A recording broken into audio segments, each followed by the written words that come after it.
Lahat dumaan sa kamay ni Direk Bobot Mortiz, Catherine Bernardo, Basta si Catherine na to, kayo sisigat kayo. Julia Montes, Nung nag-audition yan, hindi siya pasado. Miles Ocampo, Nagkamali na ako kay Miles kasi naging komedyante si Miles eh. Nash Aguas, Mika de la Cruz. Parang guilty ako doon. Kasi alam mo kasi, nung bata pa sila, nakikita ko talaga sweet sila. Lahat sila nakitang lumaki sa sikat na gag show na Going Bulilit. Pero maging si Direk Bobot ay naging child star din noon. Nagsimula ako bilang singer. Nanalo ko sa Tawag na Tanghalan. Malakathniel ang kasikatan ng love team nila noon ni Ate V. Nag-aaway yung fans, may Guy and Pip, tapos may Guy and Bobot. Nag-aaway yung mga fans. Marami ring dinaan ng pagsubok si Direk Bobot sa kanyang pag-aartista. Iniwala ka, naalala ko yung ano nga namin, yung pangatlong anak. Ang pinambabayad yun sa doktor, nasa Pringles na, na alkansya. Ganon. Ngayon naman, para kay Direk Bobot, mahalagang mabalikan ang kanyang first love, ang pag-awit. Yung mga kanta na naranasan ko noon, yun yung ginawa ko sa album. Sabi ko bago ako mag-70. Paano nga ba maging artista? And what does it take to be a child star? Madami, akala nila madali. Hindi, actually, swertihan din. At saka karisma. Tara, get to know the other side of the father of Philippine TV's biggest stars, Direk Edgar Bobot Mortiz. Pilipino tayo, kaya lumalaban tayong nakangiti. With me, put your hands together, tara, let's be happy. You will see tomorrow's brighter, tara, let's be happy.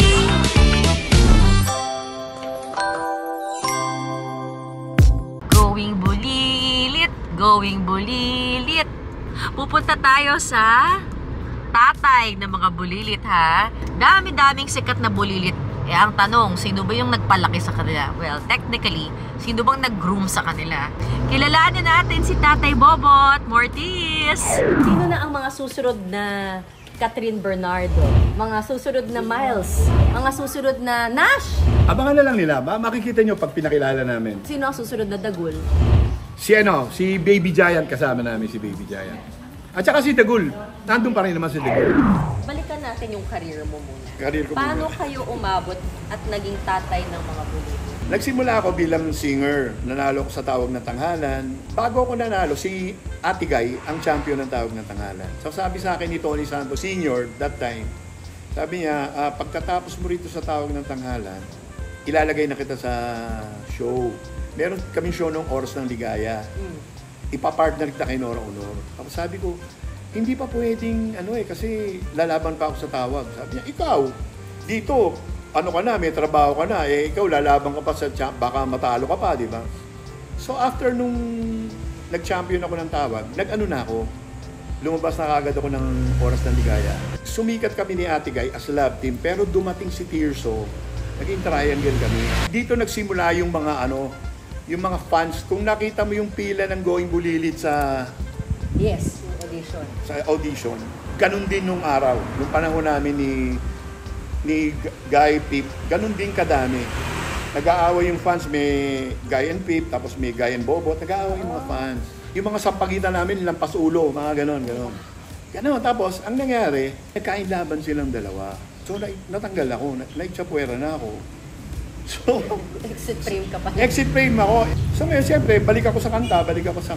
Nakita ko ngayon si Vilma. Nung nakita ko siya, in love agad ako sa kanya. Sabi ko, ito ang gusto ko mga partner. So yun, pinag-pictorial kami, tapos nag-recording din siya. Kaya nagsimula yung love team namin, nakalaban namin yung Guy and Pip. Pero all the while, alam mo, kaya lang ako nandun, hindi ko na malayan yung sikat kami. In love lang ako kay Vilma. Inaamin ko naman yung sa kanya. Kung sinasabi nila mahigpit si Daniel Padilla, mas madoble yung higpit ko. Hindi naman sa talagang sikat na sikat kami kasi sa ABS noong that time, kami lang kami sariling dressing room na doon na kami nakatira.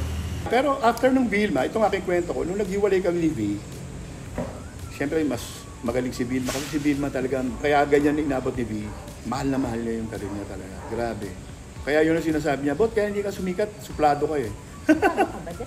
Hindi kasi nga ang dating ko, hindi ako artista, alalay lang ako ni Vilma, parati ko siya inalalayan, ganun eh. Tapos nung nag-split kami, ang nangyari sa amin, nakukumpara ko kasi nung naghiwalay si Catherine, sinuportahan sila pareho ng istasyon. Kami nung naghiwalay kami ng BN-Bot, after a month, tinanggal na kami sa show. Ikaw o siya? Siyempre ako.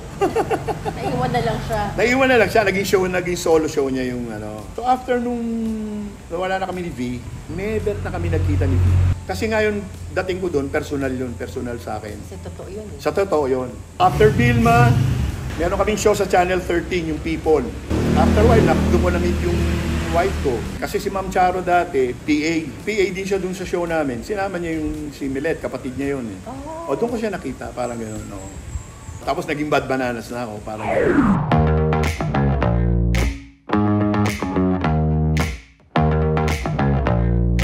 Excited na ako!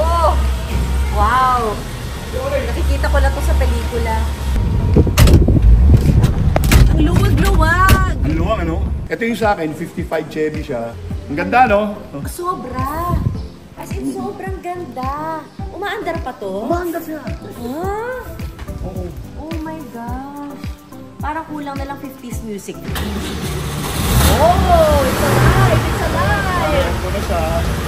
Wow! Ayan ko siya. Summer loving happens tonight. Nakakatuwa.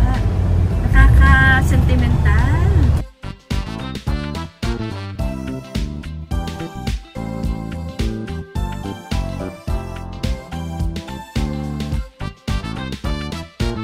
Bakit ka nahilig sa lumang sasakyan?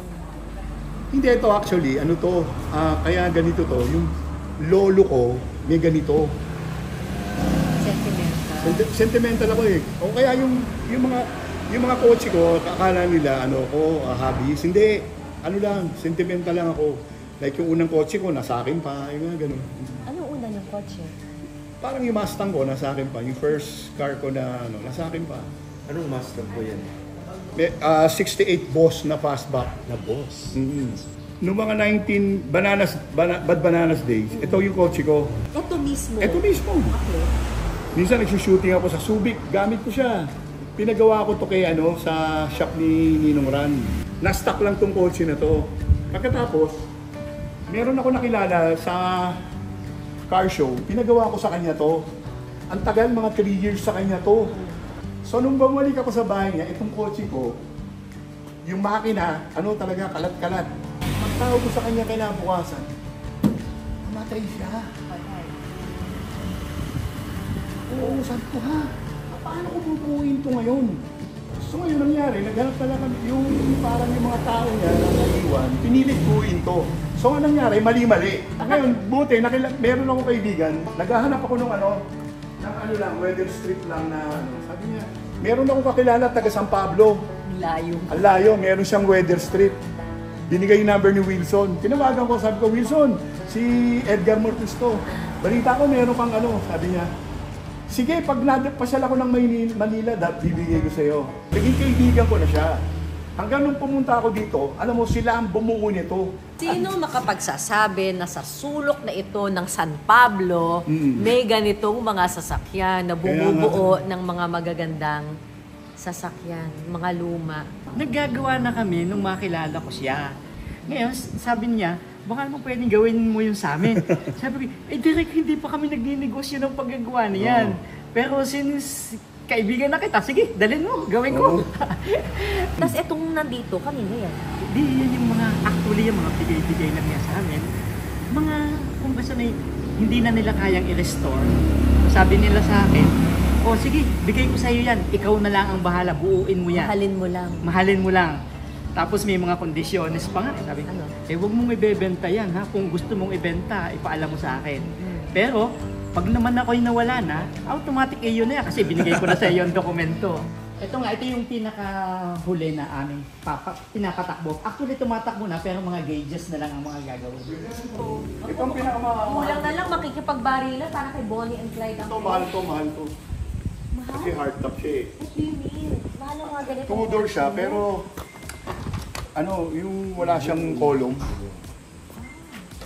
Kung may itatabi kang isa, kung isang anak ang naiiwan mo, ano yun? Palagay ko ito. Kasi sentimental sa akin to. Elementary ako ito, naghahatid sa akin parang gano'n. Kung magdadrive ka ng ganito sa BGC at maraming naka-Ferrari, dito sa'yo magpapapicture. Kasi anytime may pera ka, makakabili ka ng Ferrari. Pero to kahit may pera ka, hindi ka makakabili dahil maghahanap ka pa kung saan ka bibili. Parang gano'n. Pero imagine, no, from being teen star na may ka-love team na Alan Daniel at Catherine nga nung panahon ninyo, tapos biglang naging tatay ng mga, actually, parang iisipin mo, no, parang sa ikaw, nakita mo lumaki yung mga batang sobrang sisikat na yun? Hindi, parang na-realize ko na may mata, na, like nung nakita ko si V, iba lang. In love ako kasi, na gusto ko to. Pero ngayon, pag nakakita din ako ng mga bata na, na tingin ko, ito, kunin mo to. Hindi naman ako nag-audition ng bata na papaatehin eh. Hindi.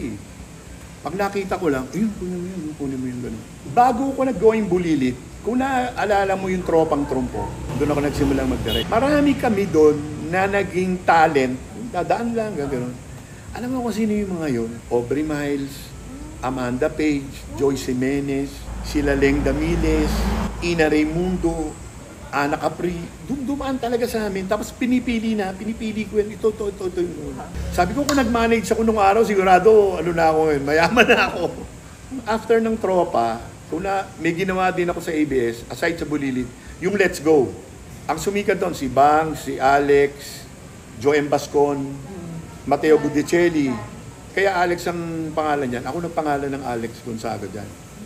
Pati kay Bangs Garcia ako nagpangalan. Bakit yun yung mga tawag? Yun yung mga tawag ko kasi lagyan natin ng Bangs. Parating naka-Bangs siya. After ng while, after ng mga 3 buwan na yung show namin, pag pumunta ka sa mall, lahat ng tao naka-Bangs lahat. Paano? Ba't mo tinawag na Alex si Catherine? Catherine nga, Ano kasi, dahil si Tony yung kapatid niya, ipangalanan na rin natin ng lalaki kasi, hindi ba, parang gano'n. Walang Bulilit. Nung pinili ko sila, yung iba naman may show na sa ABS. Kaya lang, iniisa-isa ko sila na parang balanse. May magiging komedyante ko, may magiging paglaki, may bida ko, may magsisexy, may gano'n. So, na-envision mo na rin sila pala? Oo, nakikita ko na. Nagkamali na ako kay Miles kasi naging komedyante si Miles eh. Ang gusto ko kay Miles, drama sana eh. Doon lang ako nagkamali. Pero magaling siya mag-drama. Yeah. Naalala ko sila, 5 sila. Nausap ko noon si Miles, si Jane, Catherine, Julia, Kiray. Basta si Catherine na to, kayo sisigat kayo. Si Miles, iniisip ko na, parang siya, at magaling na artista, parang mga Jody, mga gano'n. Final na ba yung galing sa Showtime? Yeah, kasama yung mga Showtime. Kasama yung mga Showtime. Showtime. Ano nakikita mo dun sa mga batang yun? Hindi ko pa sila nakikita kasi busy pa ako dito sa mga nag-audition. Magagaling na naman yung nasa Pero Showtime. hindi mo sila pinili. Mukhang binigay na lang ba? Or... Yeah, galing sila sa Showtime. Palagay ko, makakatulong sila dahil magagaling na sila maglinya. Nakita mo naman, may magagaling kumanta sa kanila. At saka nagugulat ako, ang haba na nila bumitaw ng linya. Ang problema lang natin ngayon sa mga bata, English speaking lahat. Wala na tayong sasabihin mo na, eto, batang to, masa to. Hindi na nila naiintindihan yung mga Tagalog natin noon.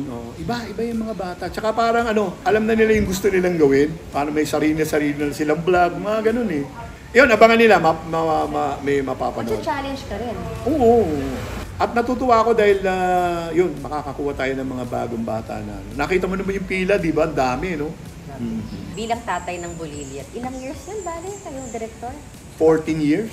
Nakita mo talaga lumaki mo ba? Nakita ko talaga. Wala naman akong problema sa kanila. Siyempre, tinuturuan ko lang sila, tapos ako lang yung nagka-casting sa kanila. Ito, tapat mo, parang gano'n. Hanggang napupunan na sila ng ABS. Basta, ang sabi ko lang sa kanila, pabayaan nyo muna sa akin. Hayaan nyo munang mahinog bago nyo kunin. Parang gano'n. Paano maging sikat na artista? Yan ang gusto. Well, alam mo, direct, kasi lahat gusto mag-artista eh. Di ba? Na, alam mo yan, siguro ngayon nilalapitan na siguro kayo na, uy, kunin mo naman artista anak ko, pwede bang mag-audition sa going? Oo, madami. Akala nila madali. Hindi actually, swertihan din. At saka karisma. Hindi naaaral yung charisma. Hindi. Like, sinasabi ko nga, like, Tito Dolphy, ngingiti lang, tatawa ka na. Pag patatayoin mo si Tito Dolphy at magpapatawa, mas maraming nakakatawa sa kanya. Yes. Like sina Kachupoy, Sinano. Ang problema lang ni Tito Dolphy, super lakas ng karisma. Ang dami nating magagaling na singer, di ba? Ang gustong-gusto ko si Kuli Desma. Lumalakad pa lang, alam mo na magaling eh. Di ba, yung tsura pa lang eh. Pag tumayo na yung tablado. Di ba? Doon sa Bulilit, nanggaling si Catherine, tapos pumalit nga si si Bell, di ba? Ang ini-expect ko dapat nung after Bell, si Hart, hinahanap ko nga si Hart eh. Nandito pa rin daw sa ABS si Hart. Well, si Andrea, okay naman si Andrea din. Alexia, gano'n. O pero hinahanap ko si Hart. Sino si Hart? Evangelista na kilala. Hindi. Ano mo ba si Hart? Kung ba't naging artista yan sa akin? Kumakain ako sa kantin.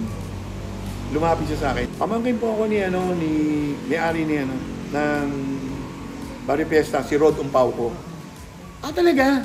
Kasi nung araw, nung binata ako, pag nagde-date ako, nangihiram ako ng kotse doon kay Rod Umpauco. Ganun ba? Ang ganda niya. Sabi ko kay Bentong, sama mo siya kay Mr. M. Yun, di na bumalik. Yan na si Hart. Nakakatawa, like si Julia Montes. Alam mo, nung nag-audition yan, hindi siya pasado.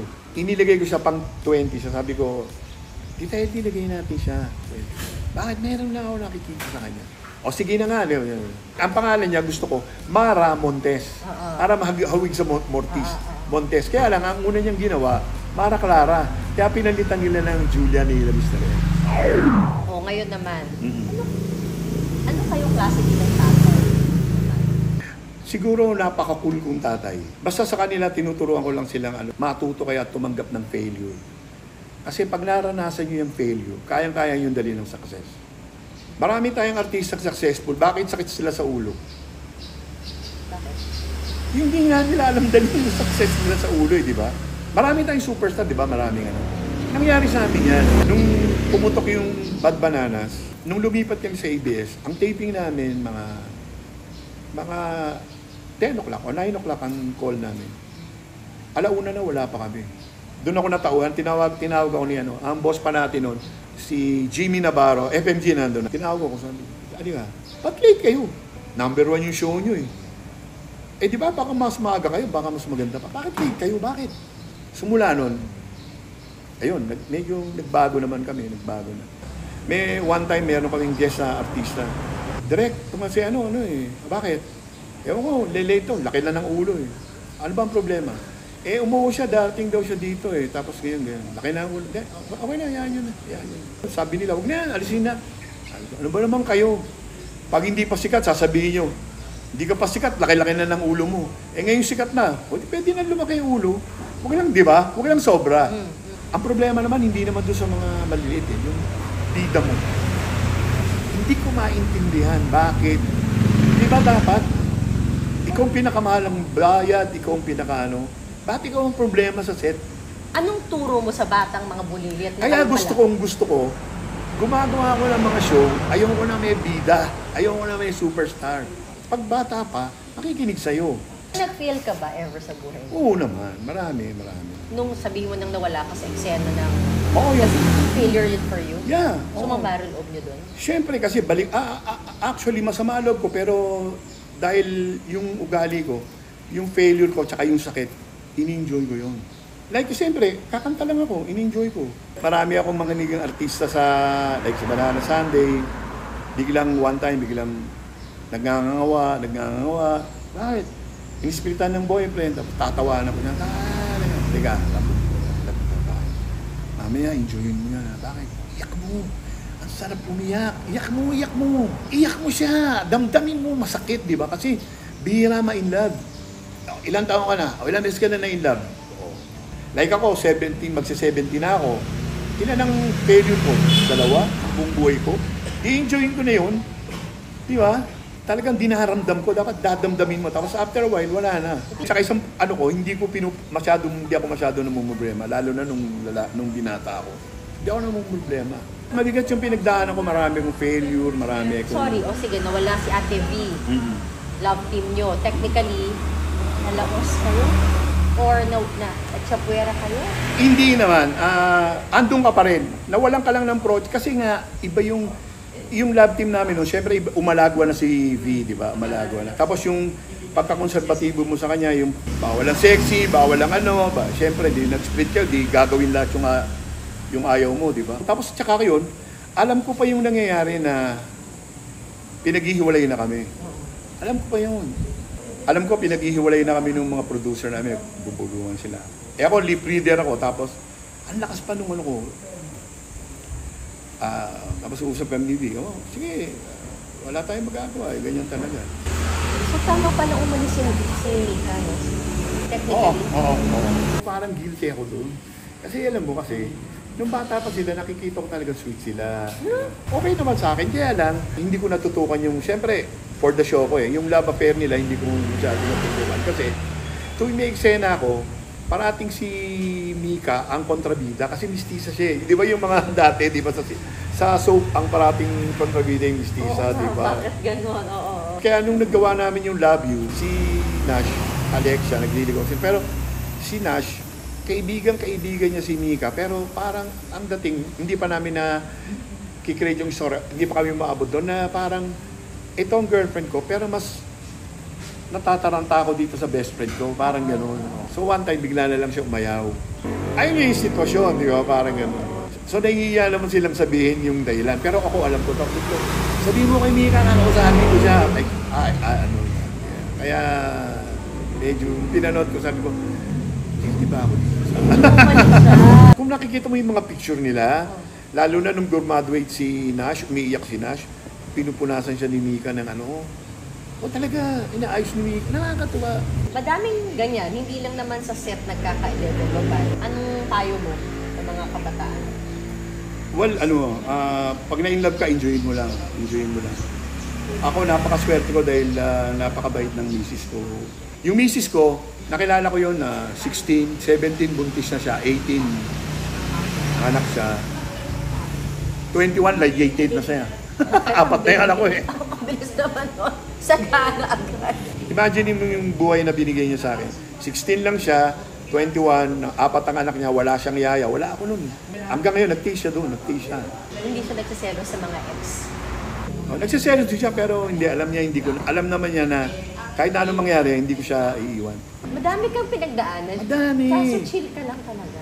Swerte din ako dahil doon sa mga nangyayari sa buhay ko, marami na dapat napapahamak ako dito, nadamay ka rin sa drugs, nadamay ka rin sa ganon. Pero ang bilis ko na Anong drugs ang nag-drugs din ako.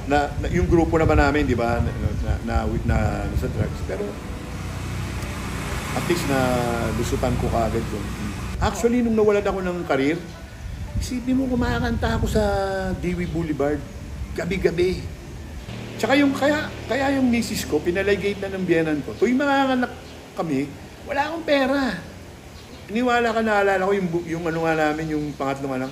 Ang pinambabayad yun sa doktor, nasa Pringles na, na alkansya. Ganun. Hindi ako problematic.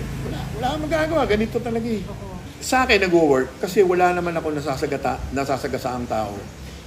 Tsaka yun yung image ko na na magaling ako gumawa ng paraan. Yung bang, minsan, gusto namin maganito, nagagawa ko ng paraan. Pero never ako ng isa ng tao. Nila, sabi mo gumawa po kayo ng mga kanta. Ano yung mga yun? Ito yung mga kanta ko nung binata pa ako hanggang sa ngayon. Ikaw nag-compose? Hindi, lahat to, mga standards talaga siya. Ay! Ito yung going standard ko. Wow! Pero available din siya sa Spotify. Ang swerte ko naman. Wow! Bigay ko sa iyo. Old school ko, kaya meron din akong ito, ayan, going standard, lahat to, kanta ko to. Itong You and Me, ano mo na to? You and Me, ito, kinanta ko to nung Heartbreak. Itong All My Tomorrows, pakinggan mo, ito yung kanta ko sa misis ko kasi, today I may not have a thing at all, except for just a dream or two. But I've got lots of plans for tomorrow, and all my tomorrows belong to you. Yeah. Itong Somewhere in Your Heart, pagka-break mo, kinanta mo ito, Somewhere in Your Heart, sana maalala mo pa rin ako. Itong That's Life, ito yung parating ko kinakanta na parating pag bumabaksak ako, alam ko na babalik ako. Sample na, gusto ko na. That's life, that's what all the people say. Pakinggan mo na, nahiya ako kumante. That's life. Bibigay ko sa iyo to. Photograph Gawin, mo? oo. Sa 70 ka na, lilingon ka sa buhay mo. Ano yung Simple lang ako, pero simple the best. Sa edad ko na to, na pagdaanan ko na lahat, di ba? So parang, sa edad mo ba to, babaliin mo pa yung babaliin mo pa ba yung trip ko sa buhay, di ba? Tsaka lahat ng taong kumaan sa buhay ko, wala silang masasabi sa akin. Siguro, lahat sila mahal ako, mga Kailan lang magbibilang yung hindi ako mahal, pero lahat sila mahal ako. At sino ang susunod na star? Marami siyempre, hindi mawawala yan. At yan po ang other side ni Direk Bobot Mortis. At kagaya ng palagi nating sinasabi, Pilipino tayo, kaya lumalaban tayong nakangiti. Be happy! Come with me, put your hands together, ta-da, let's be happy. You will see tomorrow's brighter, ta-da, let's be happy. Nagagalak po ako dahil tayo ay maglalabas na ng ating kauna-unahang libro. When bad news is good news, hindi ko po ito kwento lamang, kundi kwento po nating lahat. Sana ay magdala rin ito sa inyo ng munting liwanag at inspirasyon. Babawi, lumabang nakangiti, come on.